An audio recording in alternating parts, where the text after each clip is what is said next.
Hello friends, how are you? I hope that all of you are very fine. Friends, in this video we are going to discuss the Maydays experiment. Maydays experiment consists of tuning fork, light thread, a pulley and a light paper pan or lightweight pan. There are two adjustments of this Maydays experiment. Which are those adjustments? We will see now.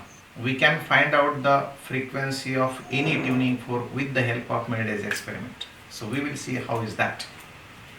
So friends, if let this is a tuning fork of a frequency n, frequency of tuning fork is n. Now it is held by any rigid support like this, and let this is what the ground or top of table. Let a light thread is now attached to one of the prongs, and here is the pulley, and now this thread is passed over the pulley. It is a lightweight pan. Let mass per unit length of this thread is m. Let mass kept in the pan is capital M dash. So total weight of the pan and the mass in the pan, let capital M. If the pan is made by plastic or the paper, then we can neglect the mass of the pan. We will consider only mass in the pan. But in fact, the tension produced in the wire is due to total mass, mass of the pan and mass in the pan. Though this tuning fork is looking horizontal and wire is horizontal, but when you vibrate the prongs, then vibrations will be in vertical plane. Due to those vibrations, wave will produced in the wire and that will propagate horizontally. So vibrations are vertical, propagation of wave horizontal. So this arrangement called as perpendicular position.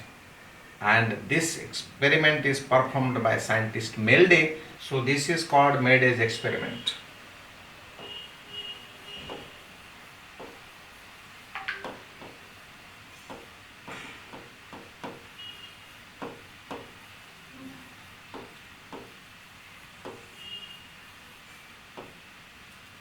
And arrangement is perpendicular position.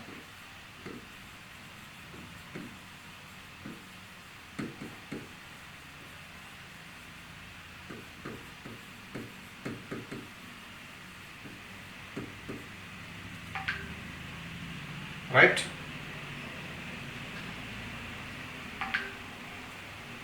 By keeping suitable mass in the pan, now prongs of tuning fork are vibrated by means of rubber cork. Then these prongs will vibrate in vertical plane, and that oscillatory vibrations will produce wave, and that wave will travel along the string and will incident on the pulley. पुली आणि वायरचा contact आहे, त्यामुळे that point will not be easily vibrate and so it acts as a denser medium. This wave will incident on that denser medium and will be reflected. So reflected wave and incident wave will be identical, but directions are opposite, and hence we will say two identical progressive wave traveling on same path opposite in direction, they will produce stationary waves. Stationary waves consist of alternate nodes and antinodes. So pattern will look like as such. Let I am taking 4 loops.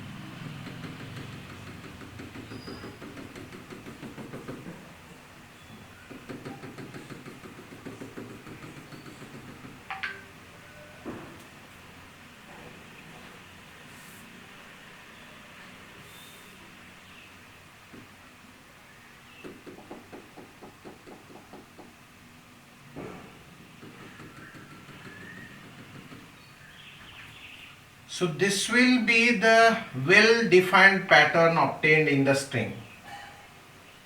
Node point, though vibrations are produced from this point, but there will be node. That condition will be called as well-defined pattern. So here node, this is how 4 loops here. It is not necessary to produce only 4 loops. There will be any number of loops. और इस कारण हम लोग उस number को बोलेंगे let p loops are formed. So p loops are produced in this case, and here number of loops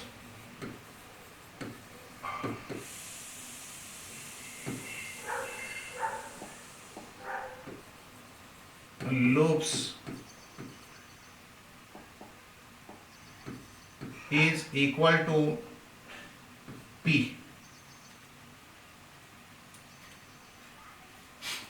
Now total length of the wire is capital L. Length of wire is capital L. Number of loops p. But we say length of a loop is L. And so we get capital L is equal to P into small l, number of loops into length of one loop is equal to total length of the string capital L. This is vibrating string. We don't measure this length. We measure the length of the string is from the prongs to the pulley, and therefore here we'll get small l is equal to capital L by P. But here P is the number of loops. It is in perpendicular position, and therefore we will give suffix to this perpendicular. Now this stationary pattern is produced only when frequency of vibrating string is equal to frequency of our tuning fork, and therefore we will write here capital N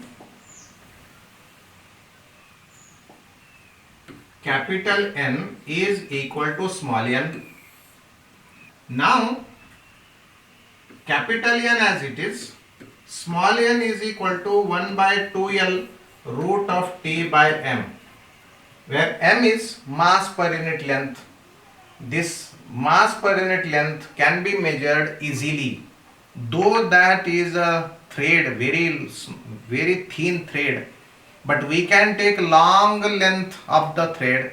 Let it is of 100 meters. Mass of the 100 meters thread can be measured, and thus by dividing by 100 we can get mass per unit length of that light thread. So here small l is equal to capital L by P perpendicular. Therefore we get capital N is equal to 1 by L is replaced by L by P perpendicular, and here root over T by M as it is. Got it? This is what you measured practically. You know this capital T as well, that is total weight into G. Total tension is total mass into G, mass of the pan plus mass in the pan. Here total length of the thread that you have measured, means we can measure P, T, M and L. So we can determine this capital N. Frequency of tuning fork can be determined by Melday's experiment. But just do square and we will obtain one formula from this squaring. Here, if equation is squared and rearranged, this will be L square. Here P perpendicular square divided by 4L square and this M into this T. So we get P perpendicular square is equal to 4M L square and this N square. This is the TP square. tension in the thread and number of loops in the thread square is always constant, because all these terms are constant in a case. Friends, this is what Melday's experiment in perpendicular position. Now I am taking same tuning fork, but I am putting it in a vertical direction. Here it is fixed. ये अब मैं यहाँ ये fix करने जा रहा हूँ. ये अभी ट्यूनिंग फोर्क फिक्स कर दिया. Its stem is fixed. It is kept vertical. What is kept vertical? Tuning fork is kept vertical. Same thread is taken and it is tied to one of the prongs, and now it is passed over the same pulley. या पुलीवरून आम्ही या थ्रेडला पास केलंय. ही पुली आणि हा thread आता खाली आलाय. Here this is light weight pan. It may be of paper or plastic. Friends, by putting some mass, by putting some suitable mass in this pan, prongs of tuning fork are hammered gently by means of rubber cork, so that prongs will vibrate in horizontal plane but in and out. When prongs of the tuning fork goes out and come in, then this string will be stretched and will have a slack. ओढल्या जाईल, ढिलं सोडल्या जाईल, ओढल्या जाईल, ढिलं सोडल्या जाईल. कॉइलला पुढे मागे ढकलल्यासारखं. Vibrations कसे चाललेत लेनचा विचार केला तर अरेंजमेंट दिसते परपेंडिक्युलर, परंतु प्रॉन्ग्स व्हायब्रेट होतात हॉरिझॉन्टल प्लेन मध्ये. दोरी पण आहे, स्ट्रिंग पण आहे हॉरिझॉन्टल प्लेन मध्ये. पोझिशन कोणती? पोझिशन आहे parallel. So this position called as parallel position.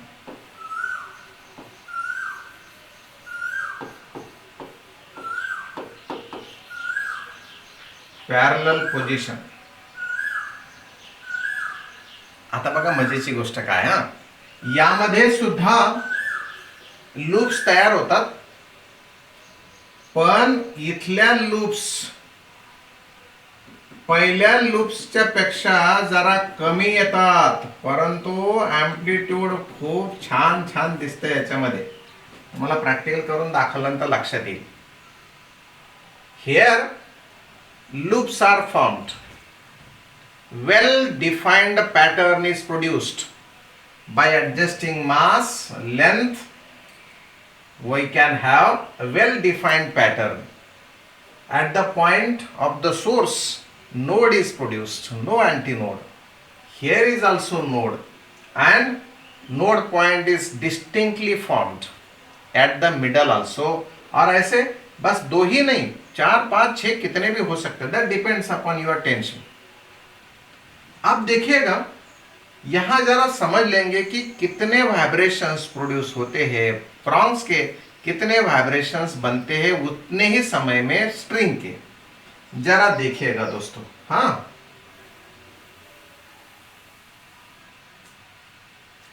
Look at this. ये है अपनी एक स्ट्रिंग. स्ट्रिंग को थोड़ा सा वाइट ही बताएंगे. Let this is the string. अब मैं कलर बदलने के झंझट में जाऊंगा नहीं, क्योंकि बहुत डायग्राम्स निकालने हैं, तो बहुत झटझट झटझट मैं सारी चीजें करने वाला हूं.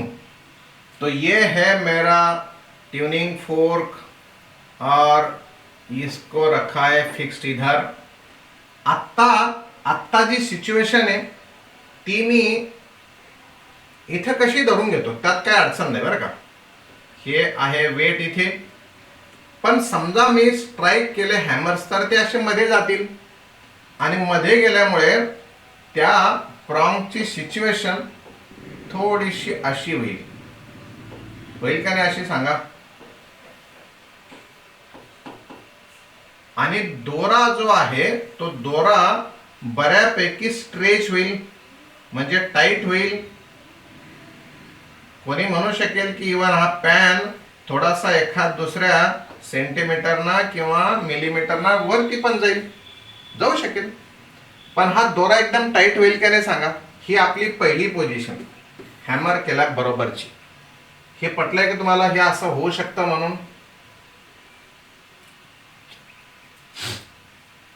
होऊ शकेल. पण इमिडिएट हे प्रॉन्ग्स बाहेर पण येणार आहेत आणि म्हणून प्रॉन्गची सिच्युएशन त्यावेळेस अशी होईल. हा दोरा आता थोडासा ढिला पडेल. हा दोरा असा थोडासा ढिला, slack will be there. Is it so? ये हो गया अपना पैन. इधर मास बताओ, नहीं तो नहीं बताओ. Will it be this way? यानंतर लगेच हा हे प्रॉन्ग असे मध्ये येणार आहेत. आता बाहेर आहे ते असे मध्ये येतील आणि आपण ती पण डायग्राम काढूत. दीपक राखे, चला दीपक राखे बॉस या. सिच्युएशन लगेच अशी होणार आहे, मध्ये प्रॉन्ग्स, हे सपोर्ट फिक्स्ड आहे. आता दोऱ्याचे पार्टिकल, हा जो थ्रेड आहे ते सगळे खाली आहेत, नो डाऊट. याला डॉटेड दाखवायची पण गरज नाही, फुल लाईन सुद्धा चालते कारण की ते काही इमॅजिनरी नाहीये. हा, ज्यावेळेस हे प्रॉन्ग्स मध्ये येतील त्यावेळेस या दोऱ्याला टाईट करतील का नाही. दोरा जर टाईट होत असेल त्यावेळेस ते सारेच्या सारे पार्टिकल्स खालून वरती चाललेत का नाही, म्हणजे दोरा आता टाईट होतोय. This will be tight position. और ये ऐसा, ये तुम्हारा pen. Let me know now what is the direction of velocity of particle of the thread at this moment.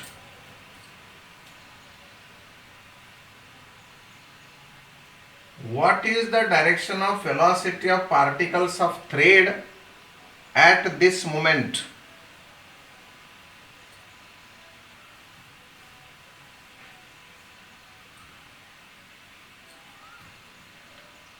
अरे ते खालून आले ना, वरती चाललेत ना ते, म्हणजे यांच्या डायरेक्शन्स अशा वरती असेल.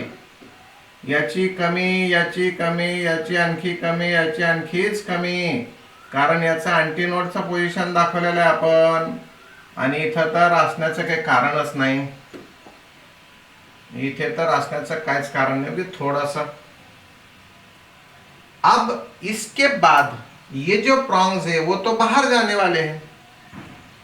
तो बाहर जाते समय क्या ये थ्रेड नीचे उतर जाएगा या स्लैक होगा, लेकिन ये ऊपर चले जाएंगे?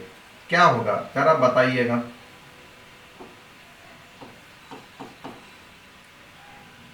ही पुली माझी तिथेच.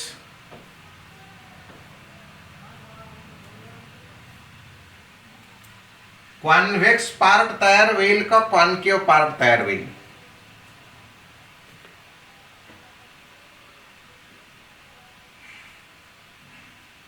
मित्रांनो, कॉन्व्हेक्स पार्ट तयार होईल आणि दोरा तुम्हाला असा दिसेल.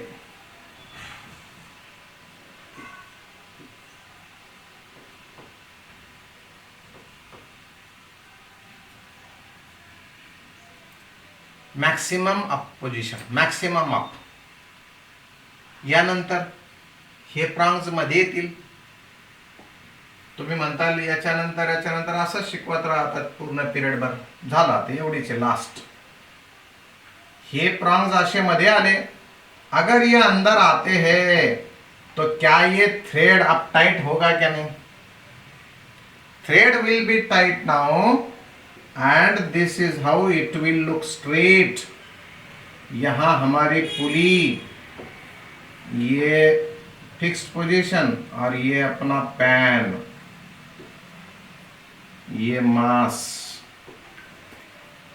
but at this time direction of velocity of all particles of the string will be in downward direction.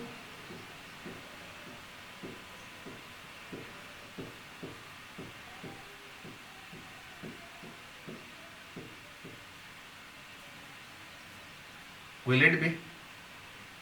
आता सांगा आपल्या ट्युनिंग फोर्कच्या प्रॉंगचे किती व्हायब्रेशन्स कंप्लीट झाले?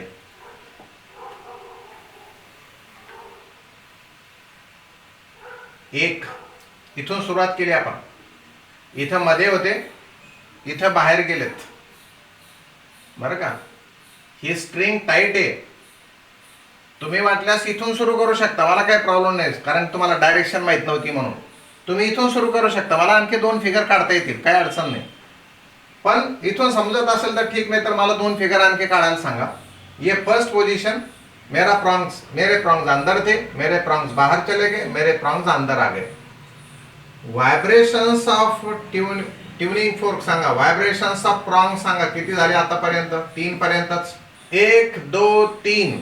मैं इस फिगर को ऐसा छोटा करता हूं. मध्ये होते, बाहेर गेले, मध्ये आले, मध्ये होते, बाहेर गेले, मध्ये आले.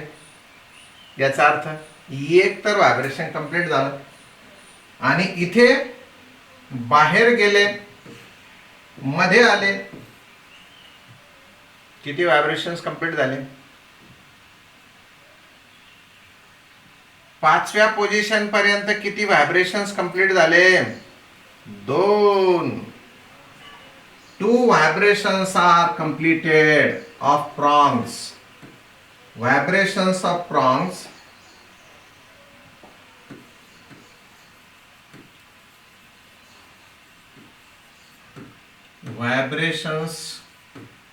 of prongs are 2, है ना? तुमच्या दोऱ्याच्या थ्रेडचे व्हायब्रेशन्स किती कंप्लीट झाले? हॉरिजॉन्टल था, नीचे आया, हॉरिजॉन्टल था, ऊपर चले गया, हॉरिजॉन्टल आया. हे बघा, या पोझिशन पासून या पोझिशनला जाताना या पार्टिकलच्या व्हेलॉसिटीज कोणीकडे निघालेल्या आहेत? What are velocities of particle at this point? तुम्ही मला इथे जर कधी व्हेलॉसिटी दाखवायचं ठरवलं तर कुठल्या डायरेक्शनला दाखवताल? व्हेलॉसिटीज नाही, म्हणजे त्याच्यानंतर, याच्या नंतर 0.001 सेकंदानंतर हे तुमचं टाइम सुरू झाला. यानंतर या 0 सेकंद नंतर इमिडिएट या पार्टिकलचे व्हेलॉसिटीज कुठल्या डायरेक्शनला आहेत? डाउनवर्ड है. तो मैं इसके बाद ऐसा सोच सकता हूं कि ये नीचे चले जाने वाले हैं. तो देखो पार्टिकल की वेलोसिटी नीचे कौन से डायग्राम में है? डायरेक्ट 5th में. तो will you tell me now how many vibrations of particles of the strings are completed till 2 vibrations of prongs are completed? किती व्हायब्रेशन्स कंप्लीट झाले दोऱ्याचे? सगळ्यांनी सांगितलं एक, काही पहिल्या सुरुवातीच्या लोकांनी काहीतरी सांगत होते 2 4 5 10. हा, एकच ना. बघा खाली कुठेच नाही, खाली कुठेच नाही, कुठे नाही, अरे खाली आलाय, आणि मीन पोझिशनला पण आहे. वेलोसिटी खाली, पोझिशन मीन. इसका मतलब दोऱ्याचे व्हायब्रेशन्स एकच कंप्लीट झाले. Number of vibrations of the thread in a same time, vibrations of thread is equal to only 1. So shall I say frequency of vibration of tuning fork is double than the frequency of vibration of stretched string? दोस्तों ऐसा मैं बोल सकता कि बोलो therefore frequency of tuning fork is equal to 2 times frequency of stretched string. Are you agree with this? Sure? सबको इसमें कोई झिझक? हाँ नाही ना? ओके, ठरला. मग आता हे फंडामेंटल फ्रिक्वेन्सीचा फॉर्म्युला तर माहिती आहे तुम्हाला. Formula for frequency is equal to K2 as it is 1 by 2L root over T by M. मित्रांनो, T तेच आहे, म्हणजे weight of the mass in the हँगर. हँगरचं मास सुद्धा कन्सिडर करायचं, पण ते जर पेपरचा आपण पॅन बनवला की नाही कधी आजपर्यंत? पेपरचा पॅन लहानपणी खेळताना पेपरचा पॅन बनवता येतो का? खेल के देखो, कर सकते कि नहीं देखो. तो ये टेंशन वो मास का भी बोल सकते हैं. और उसके साथ अगर तुम्हारा पैन पेपर का नहीं है, छोटा सा है, तुम बचपन में कभी खेलने के इक्विपमेंट से वो आया था कि एखादा तराजू, फिर उसका एक छोटा सा पैन. खेळ भांडे खेळता खेळता असतं का नाही ते थोडंफार एखादा छोटीशी वाटी, त्या वाटीला आपण पॅन बनवलं. हाँ, तो उसका टेंशन ये मास पर यूनिट लेंथ थ्रेड का तो आपने सोने के दुकान में जाके वो मास मेजर कर लिया है. Length small L loop length है, वो तो हमने मेजर नहीं किया, पर कैपिटल एल पता है. And therefore we write here number of loops P divided by 2 capital L root of T by M. दोस्तों, अब ये जो P है वो पहले एक फॉर्मूले में भी आया था, अभी भी आया, तो हम लोग इसे जरा थोड़ा सा सफिक्स अलग देंगे. पहले फॉर्मूले में अपन P को सफिक्स परपेंडिकुलर देंगे, तो इस फॉर्मूले में P को सफिक्स हम पैरेलल देंगे. So here P parallel, capital L same length, कितना भी ले सकते हैं आप लोग, मतलब 2 metres, 1.5 metres, 1 metre, like this. Capital N. अब जरा यहां से ये जरा देखो, और ये दो तो कैंसिल होंगे. अब स्क्वायर करो दोनों साइड्स को, और फिर लिखो कि कैपिटल N का फॉर्म, ये कैपिटल TP स्क्वायर क्या मिलता? कैपिटल N स्क्वायर इधर का राइट साइड में P पैरेलल का स्क्वायर, टेंशन डिनोमिनेटर में L स्क्वायर और AM. दोस्तों, मेरा TP पैरेलल स्क्वायर मिलता है M L square and N square. दोस्तों, ये पैरेलल कंडीशन में आया है मेरा TP स्क्वायर. राइट साइड बिल्कुल कांस्टेंट है एक केस में, तो क्या मैं लिख सकता और एक बार, capital TP parallel square is equal to constant. Understood this? जरा परपेंडिकुलर का फॉर्मूला देखो, अपने पन्ने में आपने लिखा होगा, तो वो है TP परपेंडिकुलर स्क्वायर. यहां एडिशनल 4 है, ML square N square. TP square कौन से केस में आप लोग यूज करते हैं, पैरेलल के केस में या परपेंडिकुलर के केस में? इस पे डिपेंड होगा राइट साइड में क्या है और क्या नहीं है. दोस्तों, इस केस में देखिएगा आप मेरे पास क्या मिलता है, मजा क्या है. देखो इधर, ये एक प्रैक्टिकल कर रहा हूं मैं, और उसकी लेंथ है कुछ, वो मैं फिक्स रखने जा रहा हूं. मास इन द पैन वो भी फिक्स्ड, ट्यूनिंग फोर्क तो श्योरली फिक्स्ड. सो यहां टेंशन जो है वो फिक्स्ड है, L वो फिक्स है, थ्रेड वही है वो फिक्स्ड है, कैपिटल N वो भी फिक्स रख रहा हूं. तो देखो मजे की बात क्या है, T parallel square divided by P perpendicular square is equal to M L square N square divided by 4 ML square N square. Friends, ये TT MM LL NN, what I got? P parallel square into 4 is equal to P perpendicular square. तो shall I write P perpendicular is equal to, कितना बेकार handwriting,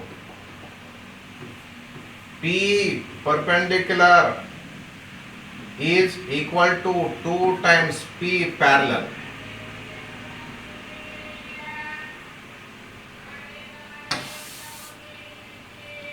मैं इधर से लिखूंगा. So P perpendicular is equal to 2P parallel, and I will show you practically वही length, वही tension, वही ट्यूनिंग फोर्क पर परपेंडिकुलर में अगर 10 लूप्स है तो पैरेलल में 5 ही आएंगे, परपेंडिकुलर में 8 है तो पैरेलल में 4 ही आएंगे. और this will be the very interesting thing in this Melde's experiment. What is this after all? ये क्या है? ये साइंटिस्ट के नाम से है. ये सारा क्या था? ये मेल्डेज experiment.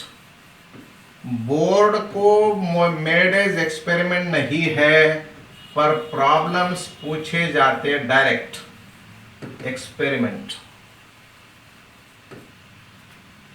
Melde's experiment in parallel position and earlier was in perpendicular position.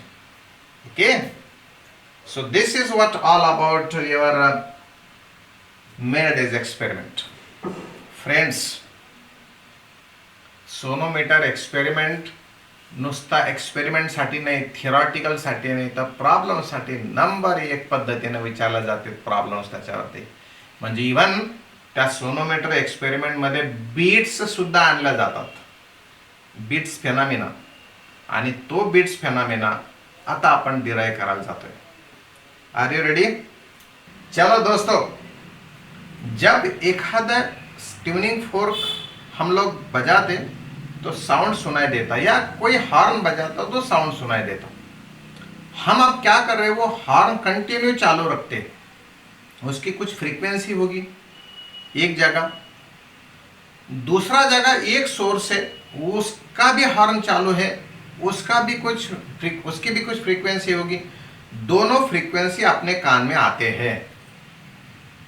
Okay, दोनों फ्रीक्वेंसी का डिफरेंस अगर स्लाइट हो, बहुत ज्यादा डिफरेंस काम का नहीं, बहुत कम का भी कुछ काम का नहीं.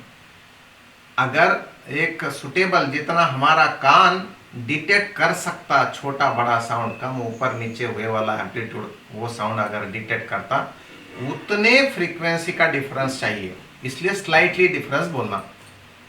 मग या दोन्ही वेव्ज इथं जर आल्या तर एका पार्टिकलवर, म्हणजे आपल्या कानाजवळ जो एक पार्टिकल आहे, एअर पार्टिकल, त्याचा अँप्लिट्यूड असेल का नाही काही ना काहीतरी. मग त्याचा अँप्लिट्यूड त्या प्रोग्रेसिव्ह वेव्हच्या इक्वेशन वरून माहिती आहे मला, y is equal to a sine of 2 pi nt minus x by lambda. अरे है क्या नहीं है ऐसा इक्वेशन? अब ये दोनों सोर्स का एम्पलीट्यूड हमने सेम मान लिया, होना ही चाहिए ऐसी कोई जरूरी नहीं, मान लिया, क्योंकि हमारे डेरिवेशन में थोड़ा सा आसान जाए ना, इसलिए हमने ए ही एम्पलीट्यूड दोनों का भी माना. तो हम लोग ये तो जनरल स्टेटमेंट लिखा. हाँ, अब लिखेंगे एक वेव के कारण displacement y1 is equal to a sine of 2 pi in bracket n1 into t, frequency उसकी n1 है, माइनस x बाय लैम्बडा 1, उसकी वेवलेंथ लैम्बडा 1 है. क्योंकि वेलोसिटी मीडियम अगर सेम है तो और फ्रीक्वेंसी अलग है तो वेवलेंथ भी तो सेम होना चाहिए ना. v is equal to n lambda. Medium same है तो वेलोसिटी सेम है, ये अगर बदल गए तो ये भी बदल गई. Therefore we have written this. आप लोग बोलेंगे अभी x भी डिफरेंट हो सकता, x भी डिफरेंट हो सकता, लेकिन हम अपने प्रॉब्लम के लिए, मतलब अपने डेरिवेशन के पर्पस के लिए आसान जाना, इसलिए इस x को सफिक्स नहीं देंगे, सेम डिस्टेंस बोलेंगे. एक तो नहीं तो हम जहां है वहां ओरिजिन मानेंगे, मतलब x इज इक्वल टू 0 होगा. भला क्या? So here y2 will be now a sin 2 pi into frequency 2t minus x by lambda 2. दोस्तों हे दोन्ही डिस्टन्सेस एकतर सेम समजा, नाहीतर यांच्या बिनधास्त व्हॅल्यू 0 घ्या, म्हणजे we are at origin. Let x is equal to 0. बरं का? तर हे दोन्ही इक्वेशन्स काय होतील? मग दोन्ही इक्वेशन्स होतील y1 is equal to a sin of 2 pi n1 into t and y2 will be equal to a sin of 2 pi n2 into t. दोन equation तयार झाले का नाही? कारण हे तर 0 झालं. अरे अग्री विथ दिस. आणि आता हे डिस्प्लेसमेंट दोन वेव्हज मुळे, म्हणून by principle of superposition of waves किंवा by the vector addition formula we get y resultant displacement is equal to y1 plus y2 होगा. y1 y2 की वैल्यू रख दो. a sin of 2 pi n1t plus a sin of 2 pi n2t.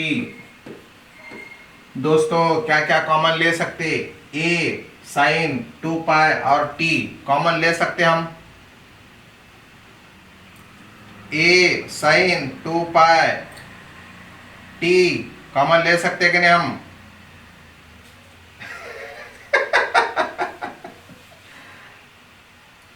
Sir तुम कुछ भी common ले लो, ये दुनिया कॉमन लिए तो भी हम हाँ बोलने वाले हैं.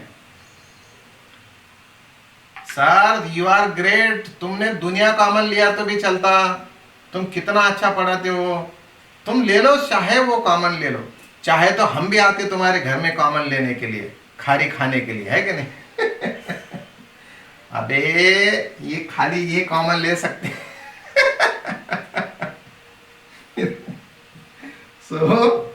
so here y is equal to this a, इधर sin of 2 pi n1t plus sin of 2 pi n2t. ये क्या sin 2 pi n1t क्या मल्टीप्लीकेशन में है क्या कॉमन लेने के लिए? So here this is now c, this is now d. तो use formula sin c plus sin d we have used earlier, है ना? एक बार हमने यूज किया है ये. तो मैं इसे ऐसा इधर लेकर आता हूं और इधर लिखता हूं. फिर y इज इक्वल टू तुम्हारा साइन सी साइन डी. क्या जरूरी है यहां पर लिखना? आपको आप लोगों को बताना? बिल्कुल नहीं, क्योंकि हमने सीखा है. सो 2 आता है उस कन्वर्जन में, अपना ए एज इट इज, और यहां sine of C plus D मतलब 2 pi n1t plus 2 pi n2t whole divided by 2. Now cos लिखना है. So cos of 2 pi n1t minus 2 pi n2t whole divided by 2. ये हुआ है अपना फॉर्मूला. इधर देखो दोस्तों, 2a cos वाली टर्म मैं इधर लिखता हूं. cos 2 pi into n1 minus n2 divided by 2 into t into this sin. अब लिख रहा हूं मैं 2 pi common n1 plus n2 divided by 2 into t. काय केलं मी? फिजिक्स नाही आहे म्हणून एक्सप्लेन करू तुम्हाला. जसं आहे तसंच लिहिलंय, फक्त कॉसला अगोदर लिहिलंय, साइनला नंतर लिहिलंय, आणि या ब्रॅकेट मधून 2 पाय आणि टी कॉमन घेतलेत. Got it? Hello, have you understood this? Problem है तो बताओ. नहीं ना? चलो दोस्तों,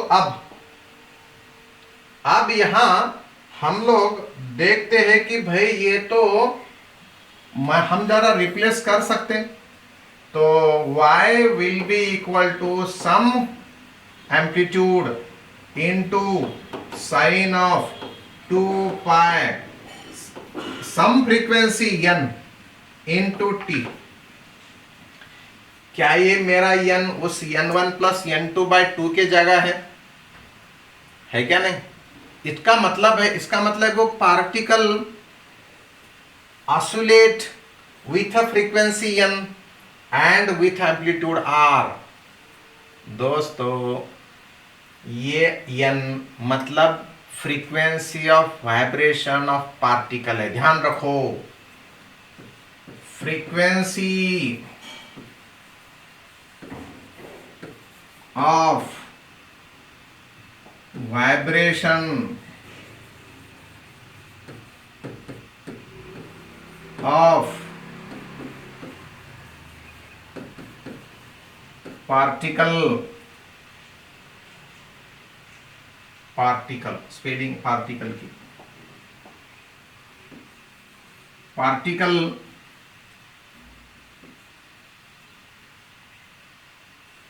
is n is equal to n1 plus n2 by 2। ये इतना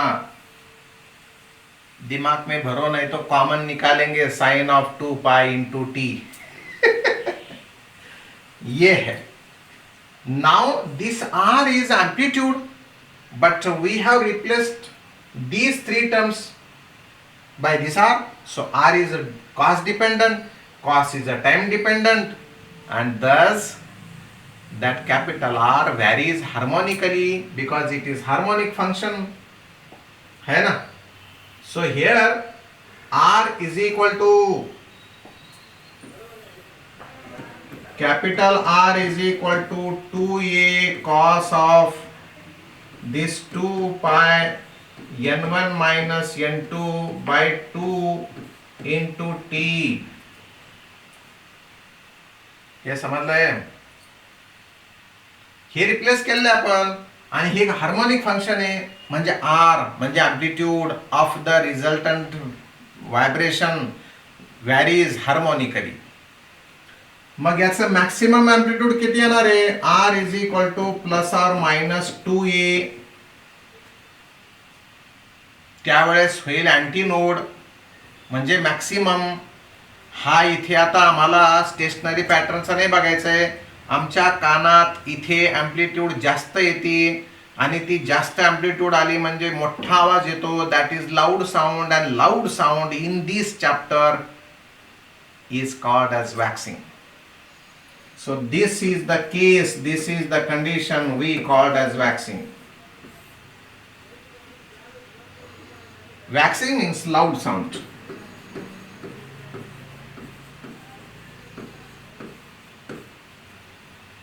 loud sound means related to intensity. More intensity म्हणजे मोर एम्प्लिट्यूड, मोर एम्प्लिट्यूड म्हणजे मोर इंटेन्सिटी, मोर इंटेन्सिटी म्हणजे लाऊड साऊंड। छोटा फटाका फुटणे आणि अटम बॉम्ब फोडणे।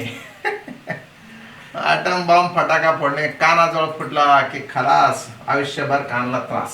चलो ठीक आहे, वॅक्सिंग लाऊड साऊंड। आता हे किती वेळानंतर घडतं ते बघूत आपण बरं का।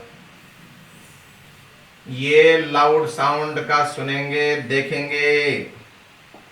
देखेंगे तो साइन कलर भी बदल डालेंगे। ये लाउड साउंड, ये कब इधर डिपेंड है, तो cos of 2 pi n1 minus n2 by 2 into T will be equal to plus और माइनस 1। इसके अलावा तो ये हो ही नहीं सकता। If this is then this will be. तो ये कब होता है ये सब पता है, 2 pi in bracket n1 minus n2 by 2 into T will be equal to कौन से एंगल पर? 0 एंगल पर, पाई एंगल पर, 2 पाई एंगल पर, मतलब इंटीग्रल मल्टीपल ऑफ पाई। दोस्तों मैं एक ही बार इधर 2 कैंसिल कर देता, अब नहीं रखता इसे, चलेगा? Okay, we will compare this side to each one of the right side। मतलब हर समय के बाद क्या क्या होता देखेंगे।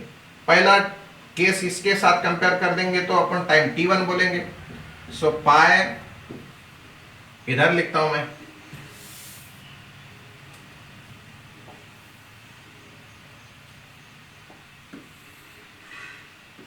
पाई n1 minus n2 into t1 is equal to 0। इसका मतलब है t1 ही 0 होना चाहिए क्योंकि ये सारे नॉन जीरो टर्म्स है। t1 is equal to 0। दूसरी बार किसके साथ कंपेयर करें, n1 minus n2 into time t2, this will be compared with pi. Now pi pi get cancelled and t2 मिलने वाला है 1 bye n1 minus n2। Berries वजाबाकीला तुमच्याकडे पाहून म्हणायणार नाही मी की समजला का मित्रांनो। चला वेळ आली तिसऱ्या टाइमची आता। पाय n1 minus n2 into t3, this will be equal to 2 pi. What will be cancelled? Pi pi cancelled and t3 will be equal to 2 by n1 minus n2।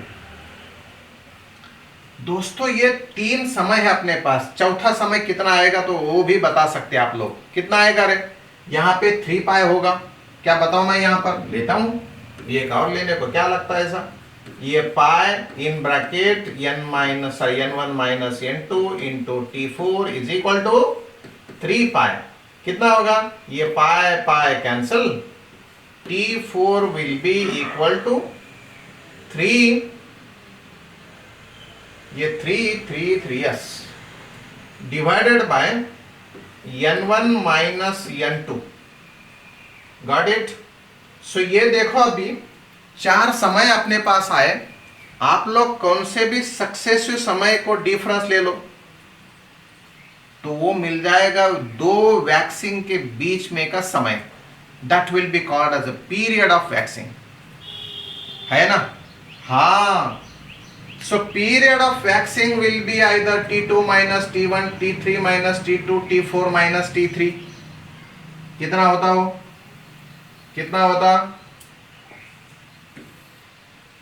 here we found t2 minus t1 is equal to t3 minus t2, here equal to t4 minus t3, and this will be equal to 1 by, found out, is this 1 by n1 minus n2?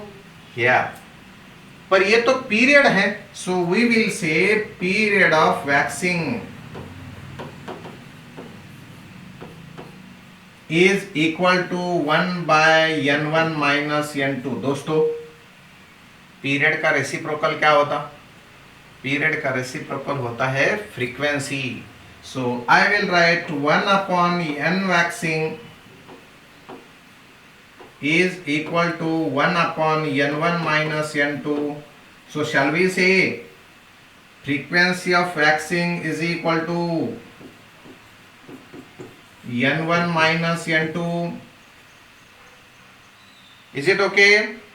and अगर ये हम लोग वेनिंग की बात करेंगे, किसकी बात करेंगे, अगर ये R होता है 0 रिजल्टेंट एम्पलीट्यूड, अगर 0 होता तो ये होता वीक साउंड या नो साउंड। ये वीक साउंड या नो साउंड को, कंपैरेटिव वीकर साउंड है, नो साउंड को कहते हम waning. So loud sound was called waxing, weak sound is now called waning. This is what low sound, low और weak sound. यहां पर कैपिटल आर की वैल्यू 0, तो किसकी वैल्यू 0 होने वाली है, वो तो वैल्यू होती है 0 cos of 2 pi n1 minus n2 by 2 into T, इसकी वैल्यू 0। मतलब ये एंगल की वैल्यू 0, ये एंगल की वैल्यू तो पाई बाई 2 के टर्म्स में होनी चाहिए। इसकी वैल्यू 0 कब हो सकती है? अगर ये 2 pi n1 minus n2 by 2 into T is equal to pi by 2, 3 pi by 2, 5 pi by 2, मतलब odd multiple of pi by 2, and therefore if we cut at once then we will compare with this. आणि आपल्याला T1 किती भेटतं, T2 किती भेटतं मिळतंय बघा. So n1 minus n2 into this pi into time T1, this is equal to pi by 2. पहला week sound, पहली वेनिंग मिलने वाली है हमारे कितने समय के बाद? ये pi pi cancel, so here it is 1 by 2 into n1 minus n2. दूसरे समय के लिए दूसरी वैल्यू के साथ कंपेयर करेंगे. So compare pi n1 minus n2 into T, this is equal to 3 pi by 2. तो ये पाई पाई फिर एक बार कैंसल, तो ये T2 मिलता है 3 bye 2 into n1 minus n2. दोस्तों थर्ड टाइम मिलने वाला है कितने पास, कितने के साथ कंपेयर करेंगे हम लोग? ये pi n1 minus n2 into T3 will be equal to 5 pi by 2. So here pi pi will be cancelled and T3 is equal to 5 by 2 into n1 minus n2. Friends, at these times we'll get waning, we'll get low sound. तो ये दोनों के कौन से भी successive times के बीच में जो समय बीतता है उसको हम लोग बोलते हैं period of waning. This is equal to T2 minus T1 is equal to T3 minus T2 is equal to T4 minus T3 आएगा कि नहीं? और वो होता है, वो कितना होता? वो होता 1 बाय, जरा देखिए ये दोनों के बीच में जो डिफरेंस है वो डिफरेंस तो 5 bye 2 minus 3 bye 2, 1 by 2, sorry 1, 5 by 2 minus 3 by 2, 1, 3 by 2 minus 1 by 2, 1. So here is equal to n1 by n1 minus n2. अगर हम लोग फ्रीक्वेंसी के भाषा में लिखेंगे तो ये होता है frequency of waning is equal to 1 by n1 minus n2, and this we get frequency of waning is equal to n1 minus n2. Friends, frequency of waning n1 minus n2, frequency of waxing n1 minus n2. This is how waning and waxing occurs periodically. They are produced one after another, and this is called as beat. One waxing, one waning forms a beat.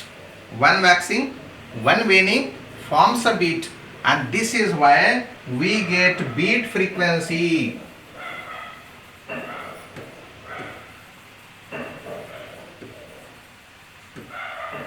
Beat frequency is equal to n1 minus n2. बहुत काम का formula है ये बहुत problem इस पे पूछे जाते हैं. दोस्तों इसी के साथ आज के ताज़ा समाचार खत्म करते, कल करेंगे हम प्रॉब्लम्स. तब तक के लिए all the best, take care of your self and your family also. Bye bye.